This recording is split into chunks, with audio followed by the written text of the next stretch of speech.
Très heureuse de vous retrouver. Vous regardez Business Africa. Je suis Ruth Lago. Voici les titres. Le Togo se lance dans la transformation du manioc en amidon. La nouvelle société de commercialisation des produits agricoles NSCPA a ouvert son usine à Kamina, à 164 km de Lomé. Objectif, produire 50 tonnes d'amidon par jour. Et puis à suivre un reportage inédit dans les carrières d'Andilana, c'est à Madagascar où l'extraction artisanale du béryl, une pierre semi-précieuse, source de revenus des habitants, a été interdite pour des raisons sanitaires. L'Afrique produit environ la moitié du manioc dans le monde et le manioc est l'un des aliments les plus consommés en Afrique subsaharienne. Il est également la deuxième source d'amidon après le maïs. La demande de manioc comme matière première pour la production du bioéthanol, un biocarburant utilisé dans les moteurs à essence, est en pleine croissance. Au Togo, par exemple, une entreprise, la NSCPA, la nouvelle société de commercialisation des produits agricoles, veut faire de la transformation du manioc la source première de ses revenus et devenir ainsi le premier employeur. Direction Kamina. Ces hommes et ces femmes qui s'activent dans ces champs de manioc travaillent pour la NSCPA. Il s'agit de la toute nouvelle usine de transformation de manioc en amidon. Elle est située à Kamina, à environ 160 km de la capitale togolaise Lomé. Cette région fait partie des grandes zones de culture du manioc, cultivée sur environ 150 000 hectares. Une filière qui au Togo se place devant la culture d'autres produits comme l'igname, l'arachide ou encore le riz. Avec cette usine, la transformation de manioc va pouvoir se moderniser davantage. On a essayé de mettre en relation les producteurs aux entreprises privées autour de la NSCPA pour nous fournir le manioc. Et tout cela permet de formaliser les relations d'affaires entre les maillons au sein de la chaîne. Et cela a permis de redonner confiance aux banques qui aujourd'hui ont commencé à refinancer ces producteurs. Et par là, on a essayé d'accroître un peu le taux de bancalisation. Cette usine flambant neuve, qui va permettre de créer un peu moins de 4000 emplois, a été inaugurée il y a à peine quelques jours par la première ministre togolaise, Victoire Dogbe. Ces machines vont permettre de transformer 15 000 tonnes de manioc par an, soit en moyenne 50 tonnes par jour. Le projet a en partie bénéficié du soutien de la Banque africaine de développement avec une enveloppe d'un peu plus d'1 milliard de francs CFA. Une chance pour les producteurs qui jusqu'ici ne bénéficiaient d'aucun appui technique, comme nous l'explique l'un d'entre eux. Bon, avant la NSPA, je produisais le manioc, mais pas de tel modèle. Bon, je le produisais et je le vendais aussi aux bonnes femmes qui faisaient du gari et de la cossette. Et par les appuis techniques, j'ai commencé à faire ce que vous voyez. Chaque année, le Togo produit environ 800 000 tonnes de manioc par an. Les Togolais sont friands de cette tubercule riche en protéines qu'ils consomment sous différentes formes, comme le gari ou la cossette, et qui est un des aliments de base dans le pays. On examine à présent les perspectives économiques face à la pandémie du coronavirus. Et avec moi, M. Edouard Kouevico, il est directeur de Deal & Consulting. Bonjour monsieur, merci d'être avec nous. Bonjour madame. L'économie togolaise a fait un bond considérable. Selon les données de la Banque mondiale, le taux de pauvreté a baissé de 61 à 53% entre 2006 et 2017. La crise sanitaire provoquée par le coronavirus a-t-elle remis en cause, selon vous, ce dynamisme ? Je tiens à faire une précision sur le taux de pauvreté. Selon l'enquête harmonisée des conditions de vie des ménages réalisée par l'UEMOA en 2019, il est actuellement de 45,5%. Ce qui témoigne des actions engagées depuis quelques années par l'État togolais pour répondre aux besoins des populations vulnérables à travers divers projets.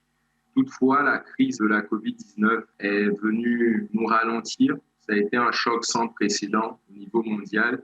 On a connu des répercussions importantes. Quels sont les leviers à actionner pour relancer l'économie togolaise ? Nous avons tout intérêt à favoriser la transformation locale et elle devrait permettre de générer de nouveaux emplois et renforcer le secteur privé national comme c'est le cas dans votre reportage.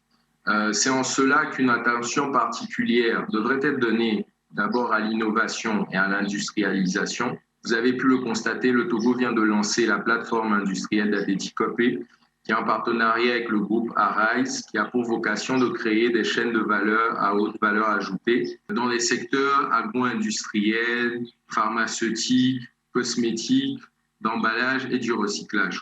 Cette plateforme représente un investissement de 200 millions d'euros et témoigne de la confiance que les investisseurs ont dans le Togo. Un autre levier serait d'investir dans la numérisation de l'économie, des services financiers et de l'administration publique. Monsieur Edouard, le Togo regorge de ressources minières, en l'occurrence le phosphate, le clinker ou encore l'or qui représente entre 3 et 16% des exportations totales du pays. Mais ce secteur reste très peu développé. Pourquoi, selon vous ? Oui, aujourd'hui, le secteur minier est un des principaux moteurs du développement économique car il offre d'énormes opportunités en termes d'investissement privé, de création d'emplois, de revenus d'exportation, de recettes fiscales et de développement des infrastructures, notamment dans les zones rurales proches des mines et des minerais. Toutefois, nous savons que la mobilisation des ressources dans le secteur minier a un défi pour plusieurs pays africains. Donc aujourd'hui, le Togo est en train de finaliser le document de politique minière qui devrait apporter des solutions durables pour relancer et apporter une nouvelle dynamique au secteur. Mais on peut déjà noter la mise en place en 2019 du cadastre minier, la révision du code minier qui commence déjà par apporter leurs fruits. Et on a constaté en 2020, malgré la crise, une augmentation de la production de phosphate et un bond considérable dans la production du manganèse au Togo. Merci à vous, Monsieur Edouard Koueviako. Je rappelle que vous êtes directeur de Deal & Consulting. C'est moi qui vous remercie. Merci à vous de nous rejoindre dans la seconde partie de Business Africa sur Africa News. À présent, je vous emmène dans les profondeurs d'un petit village malgache appelé Andilana, où du béryl a été découvert il y a 6 mois. Dans ce petit village situé à 9 heures de route dans Tananarivo, le béryl est une pierre semi-précieuse dont certaines sont précieuses. Les plus connues sont l'émeraude et l'aigle marine. Mais depuis le 22 mai dernier, la préfecture a décidé de fermer cette carrière pour des raisons sanitaires et une absence de permis d'exploitation. Selon la population, forces de l'ordre et membres haut placés du gouvernement exploitent la carrière illégalement. Un reportage spécial de notre correspondante sur place, Volana Razafimanatsoa. Une petite pierre semi-précieuse qui attise toutes les convoitises. Du béryl a été découvert dans ses carrières de mica en décembre dernier. À 48 ans, Victor a quitté sa famille pour travailler en tant que mineur.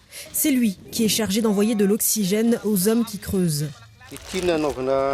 Ce gros sachet, on le scotche avec les petits sachets et c'est avec ça qu'on peut faire passer l'air jusqu'en bas. On l'utilise pendant 2 jours et après, on est obligé de le remplacer parce que ça s'abîme. Un travail périlleux, mais pour tous ces mineurs, l'espoir de gagner beaucoup d'argent est plus fort que tout. Il y a des gens qui ont gagné des dizaines de milliers de dollars ici. Mais nous, en travaillant pendant 4 mois, nous avons gagné que 2600 dollars qu'on a partagés en 10. Seuls ou avec leur famille, des milliers de mineurs venus de toutes les régions de Madagascar ont envahi ces carrières. Désiré et sa femme ont fui la famine dans le sud à la recherche d'une vie meilleure. Mais depuis le 22 mai dernier, l'État a fermé la carrière officiellement pour raisons sanitaires et absence de permis d'exploitation. J'ai vendu mon terrain pour 210 dollars. Je voulais venir ici car j'ai entendu dire que dès qu'on creuse, on trouve de l'argent. Avec une jolie pierre brillante, on obtient 50 dollars. J'implore l'État d'ouvrir la carrière car si on a fui la famine chez nous dans le sud, ce n'est pas pour la retrouver ici. En fonction de sa taille, de son poids, de sa couleur, de sa qualité, une pierre peut valoir quelques euros ou plusieurs dizaines de milliers d'euros. Gervais est négociant, il emploie une quinzaine de mineurs. Je paie tous les frais des employés, que l'on trouve une pierre ou pas. Si l'on trouve des pierres et qu'on les vend à des étrangers, je prends les 3/4 des bénéfices. Pour une pierre de bonne qualité, on peut la vendre entre 25 et 80 euros la gamme. Mais si on a beaucoup de chance, on peut la vendre beaucoup plus cher. Ici, les transactions en cash se font au vu et au su de tous. Impossible alors de vérifier la traçabilité de l'argent. Depuis la fermeture de la carrière, la corruption a explosé selon ce mineur. Parmi nous, les villageois, il y a des gens qui disent aux forces de l'ordre « Avec notre trou, on peut avoir du béryl ». Ils s'arrangent entre eux. En général, les parts se divisent en deux. La moitié pour les forces de l'ordre, l'autre moitié pour les patrons et les mineurs. Au moment de notre tournage, 22 personnes ont été arrêtées par la gendarmerie dans la carrière d'Andilana, dont un militaire en tenue civile. Malgré la fermeture par l'État le 22 mai dernier de la carrière d'Andilana, selon nos sources, des membres haut placés du ministère des Mines continuent d'exploiter illégalement la carrière d'Andilana et de revendre du béryl. Voulana Razaf Manansou pour Africa News. Merci de votre fidélité à ce programme d'information sur l'évolution du monde des affaires du continent. Retrouvons-nous très prochainement. Je suis Ruth Lago. Visitez nos pages Africa News sur les réseaux sociaux africanews.com en français et en anglais. À très vite.